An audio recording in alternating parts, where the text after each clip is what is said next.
Hello, this is Ranjan Singh from book world academy. आप सभी का स्वागत करता हूं करंट अफेयर वीकली डोज के एक और नए वीडियो में। हमारा जो ये वीडियो रहता है उसमें हम नेशनल, इंटरनेशनल और अरुणाचल की न्यूज़ को कवर करते हुए चलते हैं। तो चलिए बिना देरी के शुरू करते हैं आज का सेशन। JNB student science at NSEB। तो NSEB एक कॉम्पिटिटिव एग्जामिनेशन है जो नेशनल लेवल पे कंडक्ट किया जाता है। तो इसका फुल फॉर्म बनता है national standard examination in biology. तो इस एग्जामिनेशन के लिए जो टोटल इंडिया में पूरे जो स्टूडेंट जो इसमें पार्टिसिपेट किए थे वो थे 42,000 स्टूडेंट्स। उसमें से 302 कैंडिडेट्स अरुणाचल प्रदेश से थे। तो उसमें से अरुणाचल से जिसने टॉप किया इस एग्जामिनेशन में वो है विनीत लोंगलीजू। ये जवाहर नवोदय विद्यालय तवांग के स्टूडेंट है। तो ये कॉम्पिटिटिव एग्जामिनेशन है। इसको ऑर्गेनाइज किया जाता है association of teachers in biological science under the aegis of Homi Bhabha centre for science education. Namsai tops in financial inclusion under Niti Aayog programme. तो नीति आयोग एक प्रोग्राम उसका है एस्पिरेशनल डिस्ट्रिक्ट प्रोग्राम। तो यहाँ पे जितने भी एस्पिरेशनल डिस्ट्रिक्ट्स हैं, एस्पिरेशनल डिस्ट्रिक्ट मतलब अंडर डेवलप्ड डिस्ट्रिक्ट जहाँ पे बुनियादी सुविधाएं नहीं है। तो पूरे भारत में इस तरीके का डिस्ट्रिक्ट को चुना गया है जो कि अंडर डेवलप्ड है।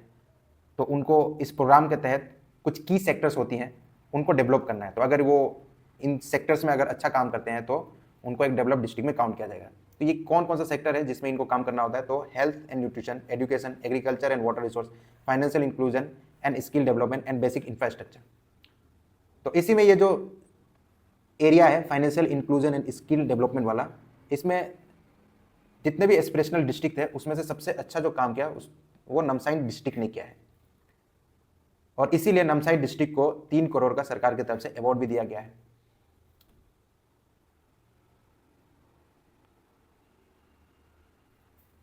Miro Wangpan clinch gold at 24th national para athletic championship. तो 24th नेशनल पारा एथलीट चैंपियनशिप ये कलिंगा स्टेडियम में खेला गया था भुवनेश्वर उड़ीसा में। तो इसमें अरुणाचल प्रदेश के भी पारा एथलीट्स हैं, उनको मेडल मिला है। तो उसमें से एक मेडल मिला है जेवलिन थ्रोअर कीपा मेरो को। तो इन्होंने अपना ही जो नेशनल रिकॉर्ड है 22.15 मीटर का, उस रिकॉर्ड को सरपास कर दिया है। जो थ्रो था उससे भी दूर फेंका था 23.76 मीटर का थ्रो। तो इसके लिए इनको गोल्ड मेडल मिला है, चैंपियनशिप को अपने नाम किया है उन्होंने। और टिंगोंग वांगपन को मिला है गोल्ड मेडल 100 मीटर रेस में और ब्रॉन्ज मेडल मिला है 400 मीटर रेस में। तेची मेहता को मिला है silver medal women's 400 metre race में।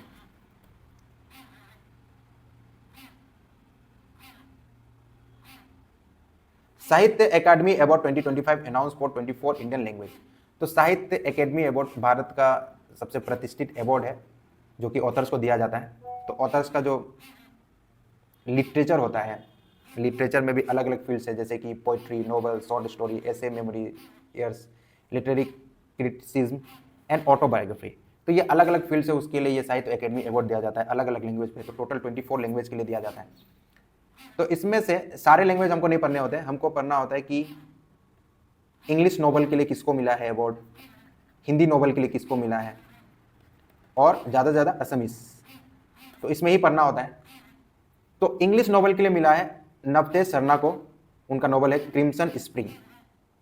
और हिंदी नोवेल के लिए मिला है बेस्ट हिंदी नोवेल ममता कालिया को, उनका जो नोवेल है जीते जी Allahabad.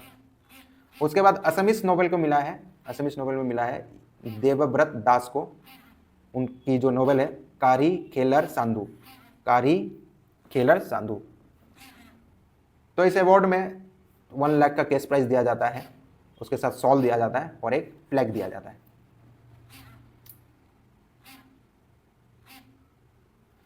Indian Navy join Sea Dragon 2026 anti submarine warfare exercise. तो यूएस लेड एक multinational anti submarine warfare exercise drill है जिसको यूएसए और उसके सहयोगी जितने भी देश हैं वो मिलकर के इस एक्सरसाइज को परफॉर्म करते हैं। तो ये एक्सरसाइज में इंडिया भी शामिल हुआ था और ये एक्सरसाइज रहा था Anderson air force base in ग्वाम में। तो ये 2 दिन लंबा ये एक्सरसाइज चला था। तो इसमें मेन जो एम था, जो सबमरीन है दुश्मन का, उसको डिटेक्ट करना था, ट्रैकिंग करना था और न्यूट्रलाइज करना था। तो इस तरीके का एक कोऑर्डिनेटेड मिशन था, जितने भी सहयोगी देश थे जो इस एक्सरसाइज में शामिल थे उनके बीच में, और दुश्मन का जो सबमरीन है उसका रियल टाइम लोकेशन को ट्रैक करना था और उसके बाद उसको न्यूट्रलाइज करना था। तो इसमें इंडिया और यूएस के अलावा जो बाकी कंट्रीज थे वो थे Australia, Japan, New Zealand. India submit 7 national report to Convention on Biological Diversity. तो भारत सरकार हर साल एक रिपोर्ट जारी करती है, जो भी वो कंजर्वेशन प्रोग्राम जो चला रही है देश में, वाइल्ड लाइफ को कंजर्व करने के लिए या नेचर को कंजर्व करने के लिए, ये जो भी नेचुरल रिसोर्स है उसको कंजर्व करने के लिए, तो उसका सालाना रिपोर्ट तैयार किया जाता है ministry of environment, forest and climate change के द्वारा, और देश के सामने इस रिपोर्ट को रखा जाता है। ये जो रिपोर्ट है वो दिखाती है कि सरकार किस तरीके से ये प्रोग्राम को चला रही है। तो इसमें 3 की ऑब्जेक्टिव्स रहते हैं सरकार की तरफ से। एक होता है conservation of biodiversity, sustainable use of natural resource and fair sharing of benefit. तो इस कंजर्वेशन प्रोग्राम में कंजर्वेशन ऑफ बायोडाइवर्सिटी तो रहता ही है, साथ में सस्टेनेबल यूज, जितने भी रिसोर्स है उसको सस्टेनेबल मैनर में उसको यूज किया जा सके, और जितने भी शेयर होल्डर्स है उनमें ये जो नेचुरल रिसोर्स है उसकी जो बेनिफिट है वो इक्वली डिस्ट्रीब्यूट हो। तो ये 7 नेशनल रिपोर्ट था सीबीडी पे, कन्वेंशन ऑन बायोलॉजिकल डाइवर्सिटी पर। तो इसके तहत कुछ आंकड़े जो सामने आए हैं वो जरूरी है जानने के लिए। तो फॉरेस्ट एरिया जो है, पूरा जो कंट्री का जो ज्योग्राफिकल एरिया है, वहाँ फॉरेस्ट एरिया है वो है 7,75,377 किलोमीटर स्क्वायर, जो कि पूरे ज्योग्राफिकल एरिया का 23.59% को कंट्रीब्यूट करता है या हिस्सा रखता है। फॉरेस्ट कवर जो है, टोटल जो फॉरेस्ट कवर है उसमें से वो है 5,20,365 किलोमीटर स्क्वायर, जो कि टोटल लैंड एरिया का 15.83% का हिस्सेदारी रखता है। Total forest and tree cover, forest के साथ ट्री कवर को भी मिला लिया जाए तो पूरा जो एरिया है पूरे इंडिया में वो है 8,27,356.95 किलोमीटर स्क्वायर, जो कि पूरा जो ज्योग्राफिकल एरिया है इंडिया का उसका 25.17% का शेयर रखता है। और टोटल रामसर वेटलैंड साइट्स जो है अभी तक वो है 98। तो इंडिया में total 98 Ramsar wetland sites. Tiger reserve की बात की जाए तो 58 टाइगर रिजर्व है, 33 एलिफेंट रिजर्व है, 18 बायोस्फीयर रिजर्व है और 106 नेशनल पार्क है। अभी तक जब तक ये रिपोर्ट तैयार की गई है तब तक इंडिया में 106 नेशनल पार्क है, ये इंपॉर्टेंट रहेगा। 574 वाइल्ड लाइफ सेंचुरीज है, और टाइगर का जो पॉपुलेशन है वो है 3,682 टाइगर्स इंडिया में अभी है, ये भी इंपॉर्टेंट रहेगा ये डेटा। 891 एशियाटिक लायंस है, और रिवर डॉल्फिन है 6,327। तो ये टाइगर का डेटा और ये रिवर डॉल्फिन, ये इंपॉर्टेंट रहेगा, इसको नोट कर लीजिएगा। तो टोटल रिवर डॉल्फिन है 6,327 और टाइगर से 3,682। World social work day observe on 17 मार्च। तो वर्ल्ड सोशल वर्क डे मनाया जाता है 17 मार्च को। तो ये डे रिकॉग्नाइज करता है जो भी सोशल वर्कर है उनका जो कंट्रीब्यूशन है building stronger and more inclusive communities, तो उसके लिए जो उनका योगदान है उसके लिए इस डे को सेलिब्रेट किया जाता है। इस बार का जो थीम रहा है वो है को building hope and harmony, a Harambee call to unite a divided society. तो इसको मनाया जाता है International Federation of Social Work द्वारा। तो इसको 2004 से मनाया जा रहा है। International Federation of Social Work का एक जनरल मीटिंग रहा था एडिलेड में 2004 में, तो उसी टाइम डिसाइड किया गया था कि 17 मार्च को वर्ल्ड सोशल वर्क डे मनाया जाएगा। Uniqlo appoint Jasprit Bumrah as brand ambassador for India. तो यूनिक्लो एक ग्लोबल अपैरल ब्रांड, उसने जसप्रीत बुमराह को अपॉइंट कर लिया है एज ए ब्रांड एम्बेसडर। तो ब्रांड एम्बेसडर अपॉइंटमेंट यहां से क्वेश्चन पूछा जाता है। तो यूनिक्लो एक अपैरल ब्रांड है जिसने जसप्रीत बुमराह को ब्रांड एम्बेसडर नियुक्त किया है। FIFA partner with YouTube for the 2026 FIFA World cup matches. तो यूट्यूब फीफा का ऑफिशियल पार्टनर बना है। यूट्यूब हर मैच का जो शुरुआती 10 मिनट है उसको दिखाएगा, यूट्यूब पे आप देख सकते हैं 10 मिनट, और उसके बाद पूरा मैच देखने के लिए आपको ऑफिशियल ब्रॉडकास्टर जो है उस चैनल पे आपको जाना पड़ेगा। तो फीफा वर्ल्ड कप को प्रमोट करने के लिए ये यूट्यूब पार्टनर बना है। William Dalrymple wins Mark Lynton historic prize. तो हिस्ट्री बुक के लिए ये अवार्ड दिया जाता है। तो विलियम डेलरिम्पल को मार्क लिंटन हिस्ट्रिक प्राइज दिया गया है उनका जो बुक था the Golden Road, how ancient India transform the world. तो इनका ये जो काम है, ये जो बुक है, उसके लिए इनको मार्क लिंटन प्राइज दिया गया है। इसमें कैश प्राइज दिया जाता है $10,000।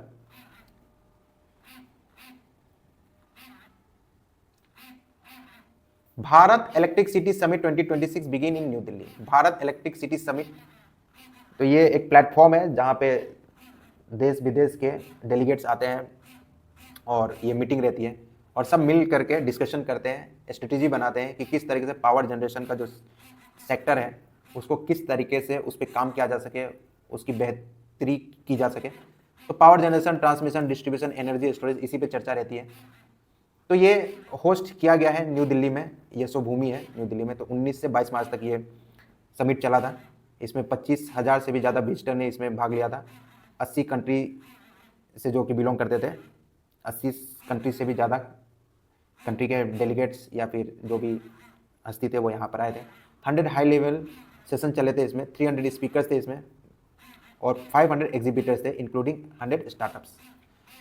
तो ये जो थीम रहा था इसका, ये था electrifying growth, empowering sustainability, connecting globally. तो Bharat electric city summit New Delhi में रहा था, ये जरूरी है। Next, Kim Jong Un secured an overwhelming 99.93% of vote. तो जनरल इलेक्शन हुए थे नॉर्थ कोरिया में और वहां पर फिर से किम जोंग उन वहां पर चुन करके आए हैं। Finland tops world happiness report. Finland ये 9वीं दफा है, 9 कॉन्जिक्यूटिव ईयर है जिसमें फिनलैंड ने ये जो इंडेक्स है वर्ल्ड हैप्पीनेस रिपोर्ट का, उसमें उसने टॉप किया है। तो फिनलैंड दुनिया का हैप्पीएस्ट कंट्री माना गया है। ये हैप्पीनेस रिपोर्ट है, इसको पब्लिश किया जाता है वेलबींग रिसर्च सेंटर द्वारा। इसमें इंडिया की जो रैंकिंग है वो है 116th रैंकिंग। रैंकिंग इंपॉर्टेंट बनता है, यहां से भी क्वेश्चन देखने को मिलता है। Formal local craft to global market, how रीजा is leading the ship for tribes. ये रीजा क्या है उसको हम लोग जानेंगे। रीजा एक ब्रांड है, इसको मिनिस्ट्री ऑफ ट्राइबल अफेयर ने लॉन्च किया था। एक प्रीमियम ब्रांड है, जो भी लोकल क्राफ्ट्स रहती हैं या फिर ट्राइबल्स के, खासतौर पे जो ट्राइबल्स के जो क्राफ्ट्स हैं, तो उनके लिए एक ब्रांड है, उनके लिए एक ब्रांड चुना गया है। उनको रीजा ब्रांडिंग से उनको प्रोमोट किया जाएगा। तो एक प्रीमियम ब्रांड है जो प्रोमोट करती है जो भी ट्राइबल वीव्स है, क्राफ्ट्स है, एम्ब्रॉयडरीज है ऑन ए ग्लोबल स्केल। तो ग्लोबल मार्केट के लिए एक ब्रांडिंग चाहिए, तो सरकार ने वो ब्रांडिंग दी है। जितने भी ट्राइबल्स हैंडीक्राफ्ट्स है या एम्ब्रॉयडरीज है, उसको इस ब्रांड के तहत उनको एक्सपोर्ट किया जाएगा। तो इसको लॉन्च किया गया था यूनियन मिनिस्टर, जो कि ट्राइबल अफेयर मिनिस्टर है, जुएल ओरम, उनके द्वारा। तो इसका जो मेन फोकस है इस इनिशिएटिव का यह है preserving traditional knowledge and creating sustainable livelihood. तो सस्टेनेबल लाइवलीहुड दे पाए जो भी आर्टिशियन है, उनको एक लाइवलीहुड का जरिया मिले और उनका जो ट्रेडिशनल नॉलेज जो उसको प्रिजर्व कर रहे हैं उनको एक मार्केट मिले। तो इसके लिए ये ब्रांड लॉन्च किया गया था जो ट्राइबल अफेयर मिनिस्ट्री है उसके द्वारा। Kalinjar hill declare national geo heritage site. तो ये कलिंजर फोर्ट है, बांदा डिस्ट्रिक्ट उत्तर प्रदेश में, इसको नेशनल जियो हेरिटेज साइट का दर्जा मिला है। तो इसको ये जो डिजिग्नेशन है इसको दिया गया जियोलॉजिकल सर्वे ऑफ इंडिया द्वारा। ये जो साइट है ये बिंदिया माउंटेन रेंज है, वहाँ पर ये पड़ता है उत्तर प्रदेश में, जो बंदा डिस्ट्रिक्ट वहाँ पर। तो मेन एम है, इससे क्या होगा, इस तरीके के जो डिजिग्नेशन मिला है इससे वहाँ पर टूरिज्म प्रमोट होगा। और एक जो कॉरिडोर बन रहा है जहाँ पर कलिंजर, खजुराहो एंड चित्रकूट का ये एक टूरिस्ट सर्किट बन रहा है, उसमें एक अहम ये डेस्टिनेशन रहने वाला है। Tamil Nadu over to Gujarat to lead India textile export race. तो तमिलनाडु गुजरात को पीछे करते हुए इंडिया का सबसे ज़्यादा टेक्सटाइल एक्सपोर्ट करने वाला राज्य बन गया है। तो पिछले साल जो तमिलनाडु ने जो एक्सपोर्ट किया था टेक्सटाइल, उसकी जो कुल वैल्यू थी वो थी $7,997.17 मिलियन का। वहीं पे गुजरात का जो रहा था वो था 5,646.01 मिलियन का। Relief scheme 2026। तो भारत सरकार द्वारा रिलीफ स्कीम को लॉन्च किया गया है। ये जो वेस्ट एशिया में जो कॉन्फ्लिक्ट चल रहा है इजराइल, ईरान और अमेरिका के बीच में, उसके वजह से जो सप्लाई चेन है वो डिसरप्ट हुआ है। तो ऐसे में बहुत सारे ये टैंकर्स है वो वहाँ पर फंसे हुए स्ट्रेट ऑफ हॉर्मुज में। जो कि ईरान के कंट्रोल में है, तो वो टैंकर्स को जाने नहीं दे रहे हैं। तो इससे जो एक्सपोर्टर्स हैं उनको फाइनेंशियल लॉस हो रहा है, उनको रिस्क भी है। तो एक रिस्क कवरेज देने के लिए, एक इंश्योरेंस देने के लिए, फाइनेंशियल इंश्योरेंस देने के लिए ये स्कीम को लाया गया भारत सरकार द्वारा। तो इसमें जितनी भी कंपनियां हैं उनको एक तो भारत सरकार का ये एक्सपोर्ट क्रेडिट गारंटी कॉर्पोरेशन है, उसके साथ उनको रजिस्टर होना पड़ेगा। और 14 फरवरी से लेकर के मार्च तक अगर जो कंपनियां हैं उनका जो टैंकर्स है उनको कुछ भी डैमेज होता है या डिले हो रहा है जिसके वजह से उनको लॉस हो रहा है, उनको 100% रिस्क कवरेज दिया जा रहा है। 100% रिस्क कवरेज दिया, मतलब इस दौरान में अगर कुछ भी टैंकर को मान लीजिए एक मिसाइल हिट करती है तो उसमें 100% रिस्क कवरेज दिया जाएगा भारत सरकार द्वारा उस कंपनी को। और ये जैसे जैसे डेज बढ़ते जाएगा रिस्क कवरेज कम होते जाएगा। तो मेन आपको ध्यान रखना है, ये रिलीफ स्कीम भारत सरकार द्वारा लॉन्च किया गया है ताकि जितने भी टैंकर्स है या एक्सपोर्टर्स कंपनियां हैं जो भारत में माल लेकर के आ रही हैं, जिनका टैंकर फंसा हुआ है, डिले हो रहा है, उनको लॉस हो रहा है, तो उनको राहत देने के लिए इस प्रोग्राम को लाया गया। इसमें रिस्क कवरेज भी होगा और फाइनेंशियल असिस्टेंस भी दिया जाएगा। International day of happiness. International day of happiness celebrate किया जाता है 20 मार्च को। यह डे चुना गया था यूनाइटेड नेशन जनरल असेंबली द्वारा 2012 में। तो इसका पीछे का मेन मनाने का रीज़न होता है ताकि ये डे गवर्नमेंट को इंकरेज कर पाए, ताकि जो भी लोग हैं उसके लिए गवर्नमेंट पॉलिसीज़ लेकर के आए जो क्वालिटी ऑफ लाइफ है लोगों की उसको इम्प्रूव कर पाए, health care, education quality and social justice को सुधारा जा सके। तो इसी के लिए ये डे सेलिब्रेट किया जाता है 20 मार्च को, 2012 से मनाया जा रहा है। नेक्स्ट है, India appoints Vikram Doraiswami as ambassador to China. तो इंडिया के जो डिप्लोमेट है विक्रम दोराईस्वामी, इनको न्यू एम्बेसडर बनाया गया है टू चाइना। बस इतना ही जानना है, इसमें और कुछ ज़्यादा पढ़ने के लिए नहीं है। World poetry day. World poetry day मनाया जाता है 21 मार्च को। इसको एस्टेब्लिश किया गया था, इस डेट को एस्टेब्लिश किया गया है यूनेस्को द्वारा, to encourage reading, writing and sharing poem while promoting linguistic diversity. तो 1999 में एक जनरल कॉन्फ्रेंस हुई थी यूनेस्को की पेरिस में, तो वहीं पे डिसाइड किया गया था कि 21 मार्च को वर्ल्ड पोइट्री डे सेलिब्रेट किया जाएगा पूरी दुनिया भर में। International day of forest. International day of forest भी 21 मार्च को मनाया जाता है।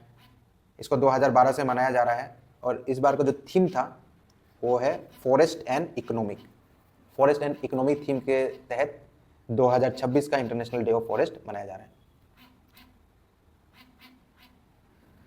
तो आज के वीडियो में इतना ही, मिलेंगे अगले वीडियो में नई जानकारी के साथ।